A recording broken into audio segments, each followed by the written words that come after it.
Hello, and welcome back to the Maybe I Can podcast. I'm your host, Debbie Weiss, and thank you so much for joining me today.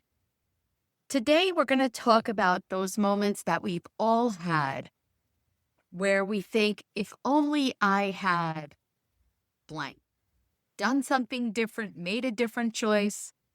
Basically, we're going to talk about regret. But before we jump into it, first of all, I don't want to regret forgetting to mention that there is only a week left to register for the Sprinkle Forward group coaching. It's going to be awesome. I want to meet you. I want to work together and figure out what you need to do, those sprinkles, those small shifts that we can do together to start changing the direction of your life. And maybe it doesn't have to be something as grand as changing the whole direction of your life, but just to improve your life or make it more fulfilling or find out who the heck you are. I was journaling this morning and realizing, I don't know, I feel like as women in general, we do everything for everyone else. We worry about everyone else. And it's not our parents and our kids and our friends, and we volunteer at different organizations. We are just giving. I think that is who we are as women. And we never step back and think, I don't want to say, what about me? But kind of, what about me? What did I want out of life? And this topic is really what catapulted me into everything that I'm doing now. Because at the age of 50, something for me about the number 50, for you it might not be 50. Maybe you haven't felt this way.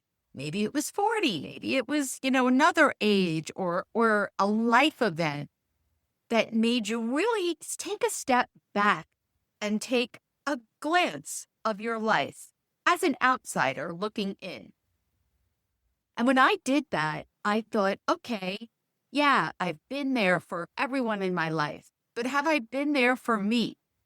And who the heck am I? Do I like my life? What do I regret that I haven't done? And that's where I have, since that time, I was 50, so in October I'll be 62. That kind of set me on this journey that I want to share with others. Something that's happening, or I just wanted to give you also a little bit of, behind the scenes. For me, I'm a fly by the seat of my pants kind of girl. If you follow me on social media, you can probably tell that because I do videos usually when I'm walking my dog and I don't have any makeup on. And sometimes it's clear that I haven't really given whatever I'm saying a lot of forethought to sound perfect and succinct and without pause, just like I'm doing now. I do the podcast the same way. Literally, I did not know what I was going to talk to you about until 5 minutes ago. And then I thought, this is it. And I just hopped on here. Hopefully you like that authenticity. I'm not the planner when it comes to this kind of stuff because look, I'm here to share my journey and my own thoughts, hoping that you'll connect with it on some level and look at your own life maybe a little differently. So today, when I was thinking about what do I want to talk about, I've been thinking about my dad. My dad, his birthday was June 26th. He would have been 90 this coming Thursday. And he's been gone for about 14 years now. And when I was 17 and he was 45, almost 46, he had a massive stroke. This is in 1981. Back then, obviously, medicine isn't what it is today. I think today it would have been a completely different outcome, but it wasn't back then. And he became permanently disabled. He was able to get back some function of his leg and did eventually walk again and all the things, but he was never able to work. And my parents soon divorced after he had the stroke. And I was his caregiver for the next 30 years of his life. And, I was actually going to originally talk about, I was daddy's little girl. I just have a younger brother, and he and I had a special bond. And at such a young age, everything shifted and it was role reversal, right? And I think when we're middle-aged, we expect that to happen. But when we're a teenager, we don't expect that to happen. And so our relationship changed, and just let's leave it at that. Because like I said, I could go down that rabbit hole, but I'm not. I was his caregiver. He drove me crazy. I drove him crazy. I wouldn't change a minute of it. I'm very proud of how I was there for him. I loved him and still do. And he was part of the catalyst for me having regret or at 50, or for me even thinking about that, because he lived with so much regret for 30 years. For 30 years, I can't tell you how many times I said to him, Dad, it's over.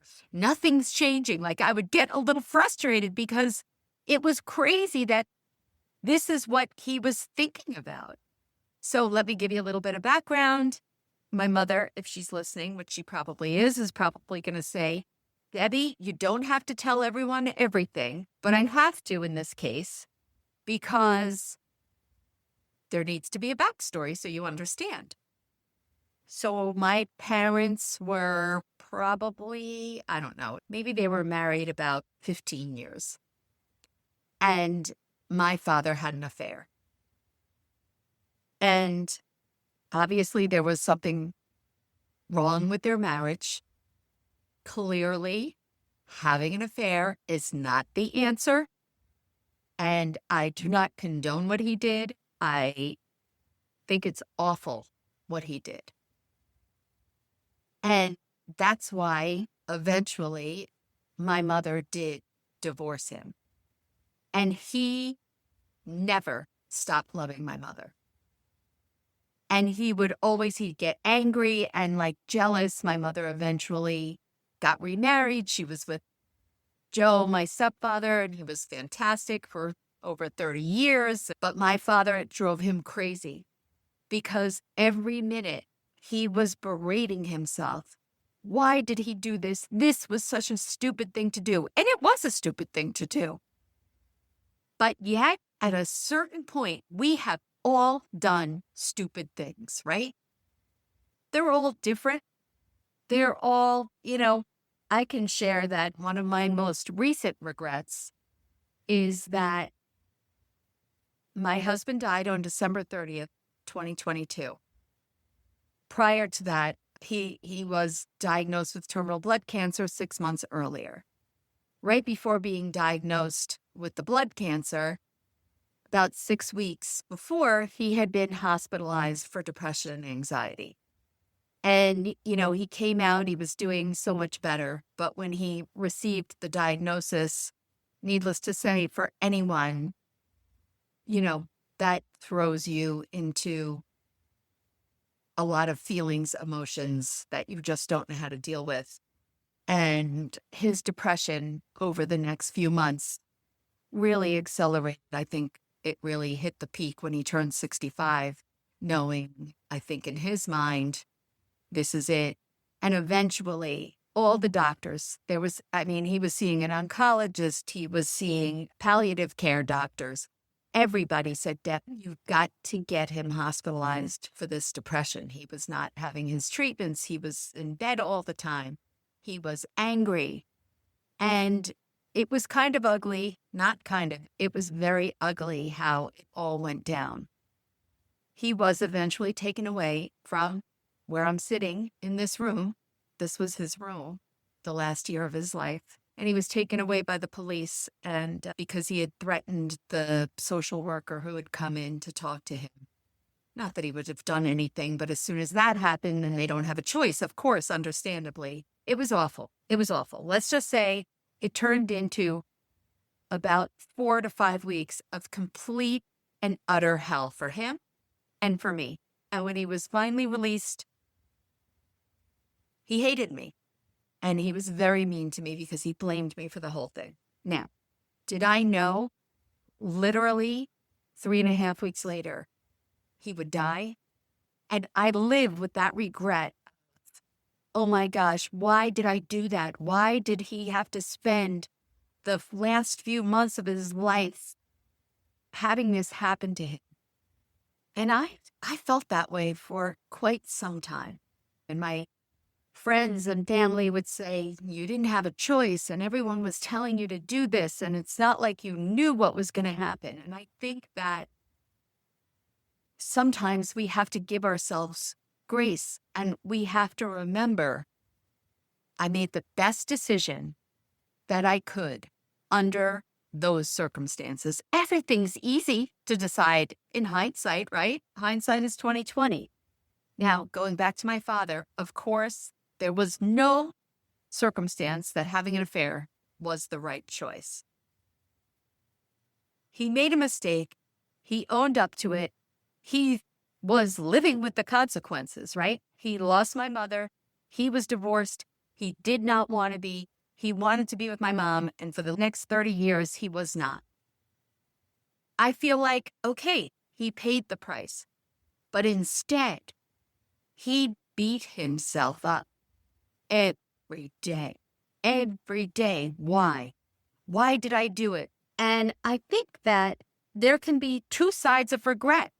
There's this heavy side that he was feeling the guilt and the shame and the rumination. He was trapped. He could not get out of that loop. And I was trapped like that for a couple of years as well with my own rumination. But at a certain point, we have to flip that to the more empowering side. Because we have all made choices that we regret, right? I mean, regret simply means wishing we had made a different choice. There is no one. It's human. There is no one that escapes this. We've all made choices that we regret. But some of those choices, on the flip side of the heavy side, if he got married again, I'm sure he'd never do that again. As long as we learn from those choices, and maybe we needed to make that mistake or make that choice that in hindsight wasn't the best one. I also remember, and I'm not sure if I told you guys this story already, but years ago I was on the school board. I was the only out of like 9 school board members, I was the only one who had a special education student. So that was why I was on the school board. I did it because I wanted those special ed kids to have a voice. And something was going down and I was very unhappy about it. And we were like in an executive session, which means it's private and anything we say does not get disseminated to the public. And it doesn't matter what it was. I don't even remember. And afterwards, I was talking to this other special ed mom. And she was going on and on and on. And out of my mouth comes, that's never going to happen. Because so-and-so said, and I don't even know if I said who so-and-so was, or I just said, this is what they're saying. This is what other people are thinking. And I said it and I said, oh my goodness, I can't believe I did this. And I asked her, please, I said this in confidence. I wasn't supposed to. And she swore up and down that she wouldn't say anything. And then, I don't know, 2 months later, her husband stands up in public at a board meeting and says something in the microphone. And now the whole board is wondering who the leak is. And it's me. I can't even begin to tell you how sick to my stomach I was, how I didn't stop crying, how I said to myself, what's wrong with you? You have such a big mouth. I can't believe that you did this. And, it was literally like being a criminal and thinking, they're going to find out. They're going to find out it's me. And for a little while, I was trying to avoid how are they going to piece it together. It was ridiculous. And finally I said, I got to let this go. And I called the president, hysterical crying. And I fessed up. And I said, I'm going to give you my resignation. And he was an amazing man. And he said, no, we all make mistakes. This was yours. You know what you did. We're not going to say anything. We just moved on. I guarantee you, never, ever again would I betray a confidence or say something that was not for other people to say. And do I have regrets over that I did that? Absolutely. But I learned something from it. And so I took that regret. I made a choice I was very unhappy with, and it taught me I don't ever want that to happen again. Regret doesn't have to be a punishment, right? We don't have to punish ourselves. It's a human emotion. We just have to learn from it. And if we stay in that place of regret, like my father was for 30 years, 30, you are staying stuck. You are keeping yourself stuck. Remember, would you do this to a friend? Would you say the things that you tell yourself, you're such an idiot, I can't believe you did this, what's wrong with you, blah, blah, blah, blah, blah. Stop it. Stop talking to yourself like that. We all make mistakes. It really is, where do you go from here? We made the mistake. We made a choice we're not proud of, we're not happy with. Okay. Everyone does it. It's really where we go from here. It's what will you do next? And I'm saying that to you. Is there some regret that you've been living with, holding on to? I want you to think about that. What's one small step you can take to start to release that? You've got to, because otherwise, do you live the rest of your life in that place of regret? Or instead, be empowered and say, okay, I'm not happy with what I did. Now what? What's next? So join me in wishing my father a happy 90th birthday up there in heaven. I'm hoping that he is no longer holding on to regret, and that what his regret taught me something.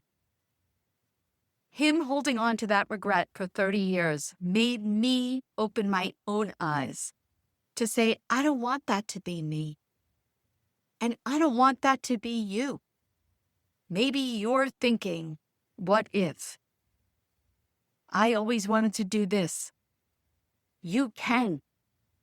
Don't be that person at the end of your life looking back with coulda, shoulda, woulda. It's now. I'm telling you. Firsthand, I've lived it, regardless of what's going on in your life, regardless of how old you are. You start to take that little step forward. You don't have to live with regrets. There's something that maybe you always had on your heart to do. You can do it. I am begging you. Stop making excuses. Don't be stuck in regret. And let's move forward together. You make it a good week, and I'll see you next week, because maybe we can.